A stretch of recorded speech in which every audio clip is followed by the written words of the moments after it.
तो इन्होंने ऐसी साधनाएं की, परमात्मा मिले नहीं, आखिर में निराकार की थ्योरी बनाकर समाज में पेश कर दी, जबकि वो साकार है, सब भगवान साकार है, शरीर है, मनुष्य सदृश है।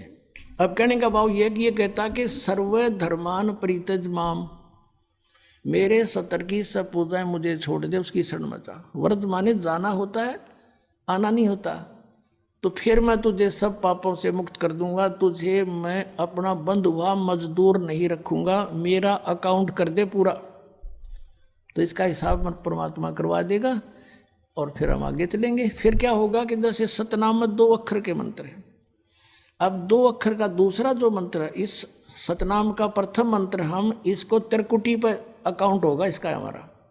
और जो पहले मंत्र आपको 7 मंत्र दे रखे हैं, ये इसलिए दिए जाते हैं कि क्योंकि आप बहुत युगों से यहाँ अपना कति कंडम हो लिए, इस युग में आए हो, इन संतों के पास जीवन व्यर्थ कर लिया, आपके पाप इतने जबरदस्त हो गए। कई भक्त तो नाम लेते हैं क्योंकि एकदम विश्वास नहीं होता, ज्ञान वो सुन नहीं पाते। अगर पक्का विश्वास करके कि कबीर इज गॉड और आप आ जाओ, नाम ले लो, सब त्याग दो, मर्यादा सब पुरानी पूजाएं, गारंटी देता ये दास्ता कति कैंसर का बाप हो, तुरंत ठीक हो जाएगा।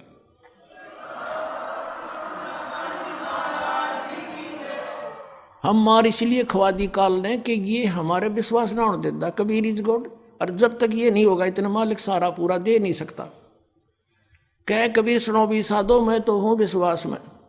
जय तुमने ये विश्वास हो गया कबीर इज गॉड, फिर देखना, या मैं 1000 प्रमाण दिखा सकता हूं आपको, पुण्यात्मा हो जो परमात्मा की शरण में लगे हैं सच्चे, उससे उनके ऊपर कर्म की फिर मार आई है और ऐसे जीवित कर दिए। डॉक्टरों ने जवाब दे दिया था कि अब इसका कहीं इलाज नहीं, बेसिक ले जाओ, नाम ले रखा था उन्होंने, और वो अपने आप फिर स्वस्थ हो गए।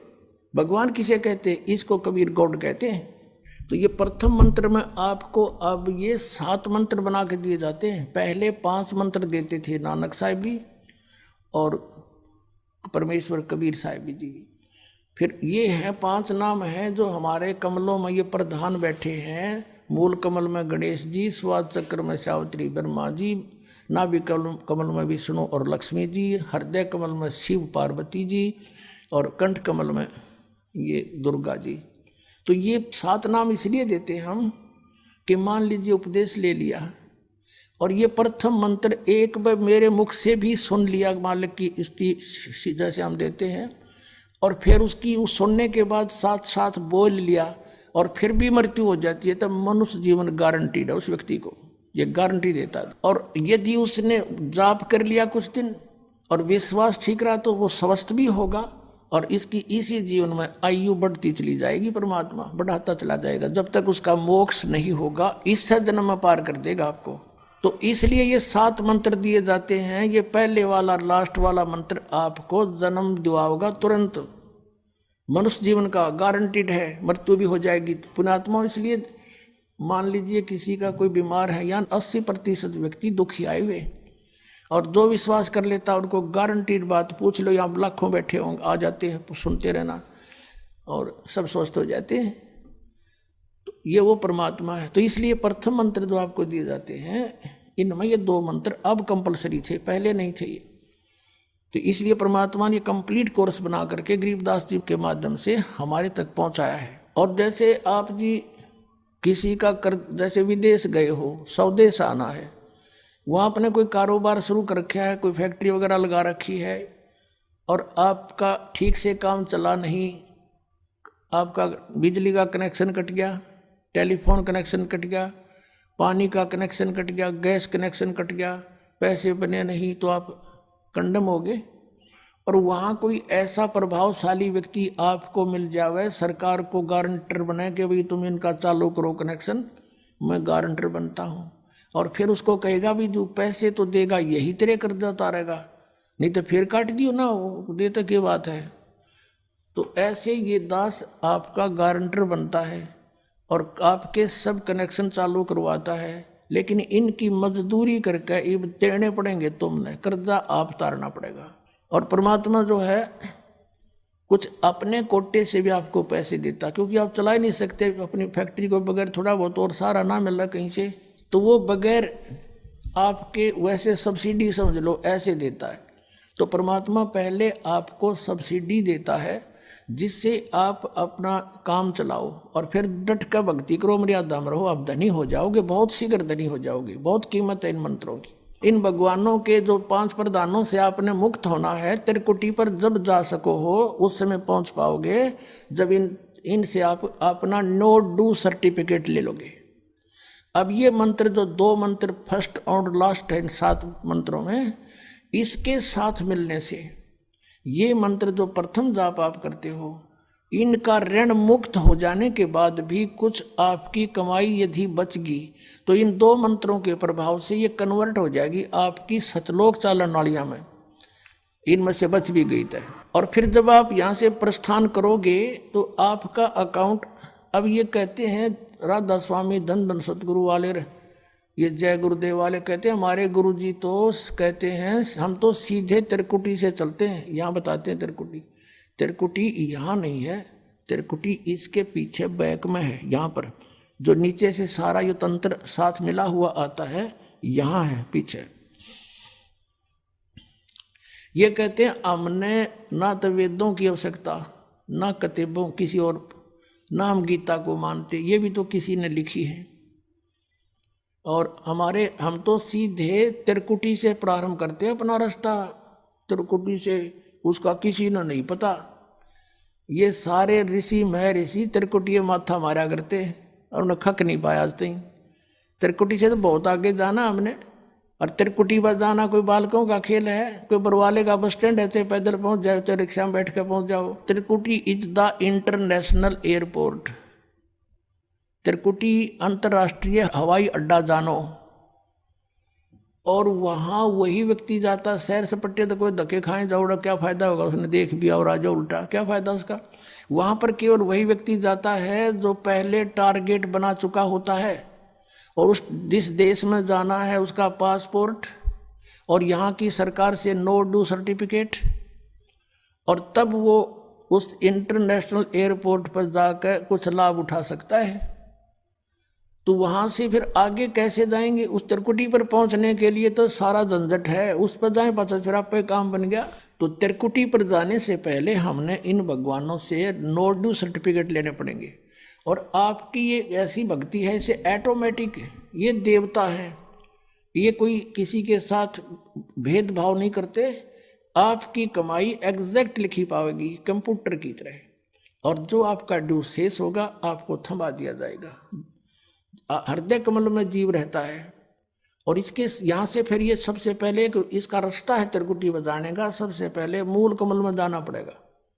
मूल कमल से फिर सीधा रास्ता बनता है त्रिकुटी तक जाने का।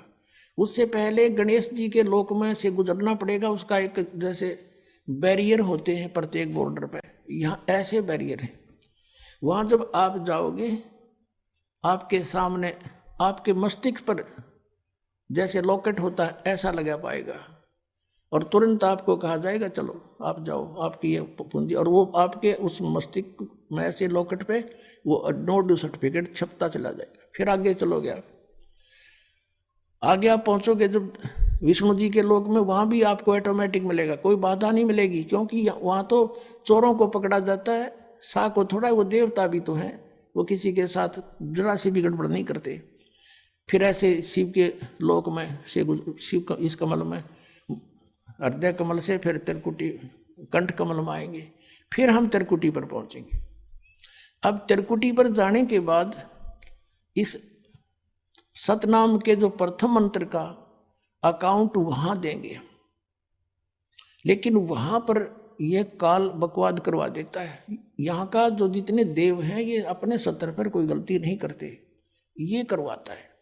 जैसे श्री कृष्ण, इसने सारे प्रयत्न किए थे कि भी युद्ध ना हो, सबसे प्रार्थना की थी दोनों पक्षों से, फिर इन्होंने देख लिया था कि ये मानना नहीं, ये तो इन मत बुद्धि भ्रष्ट हो चुकी है।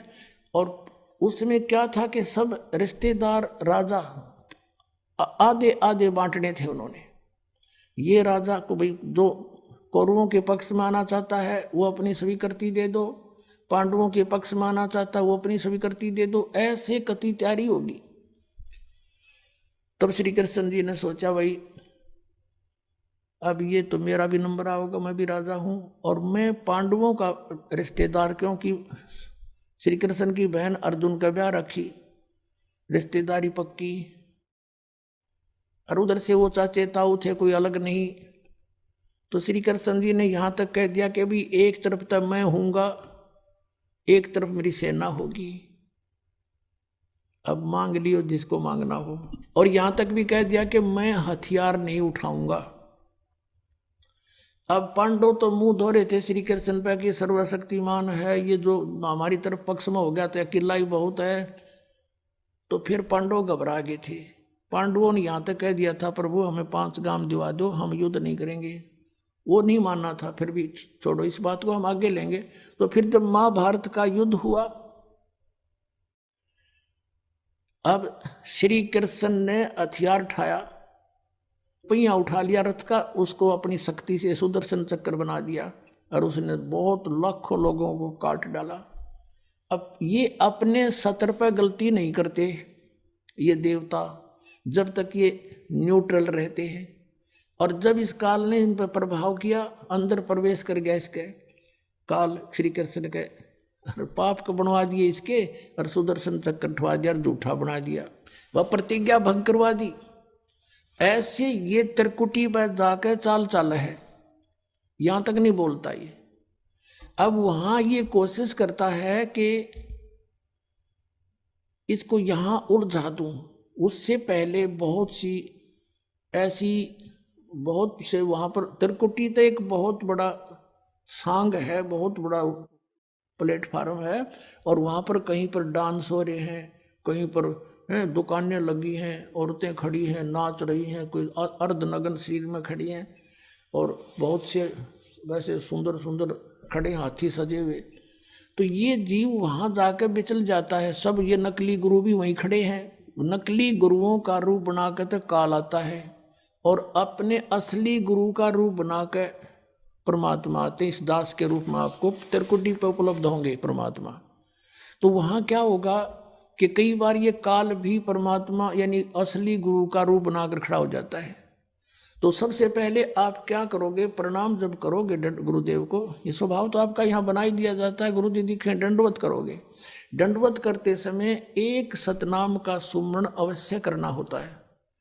1 सेकंड, ये 10 सेकंड मुश्किल से लगती हैं। श्वास उस श्वास का सिमरण करें प्रणाम करते समय, और उठकर जब देखोगे यदि परमात्मा होंगे तो एज इट इज पाओगे, और जब काल होगा दास के रूप में तो उसका स्वरूप बदला पाओगा, ऊपर का कपड़ा हटा पाओगा, उसका असली सूरत मिल जाएगी, तो आप वहाँ से बच जाओगे। अब फिर क्या होगा कि फिर तुम जैसे यहाँ आप देखते हो गुरु जी आगे सारे पीछे पीछे हो लेते हो, तो वहाँ जब मृत्यु होगी आपको सपना सा दिखेगा। जैसे आप किसी ऑफिस में गए हो किसी कामवश, और वहाँ आपका काम फटाफट होता जा रहा है, नहीं होता है तो आप दुखी हो रहे हो, बार बार बैठ कर रो रहे हो, तो ऐसे ही चलेगा वो। तो वहाँ जाते ही जब आपको गुरुजी दिखेंगे, आप एकदम इसी स्वभाव से जो आपकी यहाँ रिहर्सल हो रही है, आपके अंदर जो आस्था कसक पैदा हो रही है, ये वहाँ काम आवेगी आपके। तो ये सब रिहर्सल यहाँ कराई जा रही है कि गुरु को परमात्मा जानकर ये सब क्रियाएं करो, तो वहाँ ये आपके काम आऊँगी, वहाँ अपने यूज होंगी ये सारी फार्मूले। तो जब आपको ये पक्का हो गया कि ये है गुरुजी, फिर आपको लेकर के धर्मराज के दरबार में परमात्मा जाएंगे इस दास के रूप में, और धर्मराज से कहेंगे जी इसका हिसाब कर दो, भगवान का आदेश है, आप लो अपना ये एक इसकी कमाई जो तुम्हारे सत्र की वो प्राप्त करो। ओम नाम की कमाई और ये यज्ञों का जो बचा हुआ यहाँ प्रयोग हो गया सो हो गया यज्ञ, फिर भी बचे हुए भी आपको वहाँ देने पड़ेंगे कि आप अपना संभालो अपने सत्र की। जैसा कि आपके संविधान में लिखा है, ये पवित्र वेद पवित्र गीता भगवान का संविधान है, इसके विरुद्ध जो कार्य करता है वो दोषी है, चाहे जज है चाहे बिना जज है। तो यहाँ का न्यायाधीश बहुत समझदार है, उसने वो सब समझता है। परमात्मा याद दिलाता है 18वें अध्याय के 66वें श्लोक में लिखा है, सर्वधर्मान परित्यज माम एकम शरणं व्रज।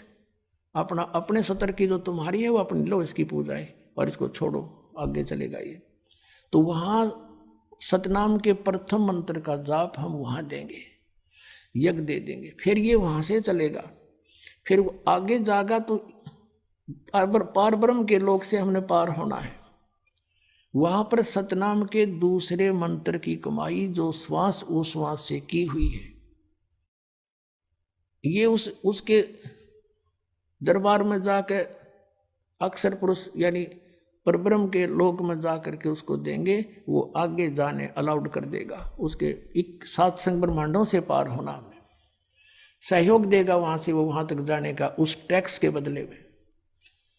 अब यहां बताया है कि जे तू पढ़ा पंडित बिन दोई अक्षर दोई नावा और पर्णवत नानक एक लंगाए जे कर सत समावा।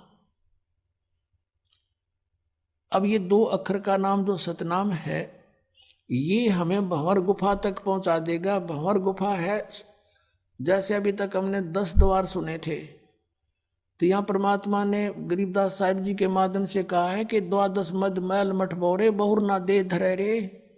वो तो बर में द्वार को पार करके है वो मठ, वो स्थान, वो ठोड़ ठिकाना, फिर जहाँ जाने के बाद बहुर ना दे धरे रे, फिर दोबारा जन्म कभी नहीं होता।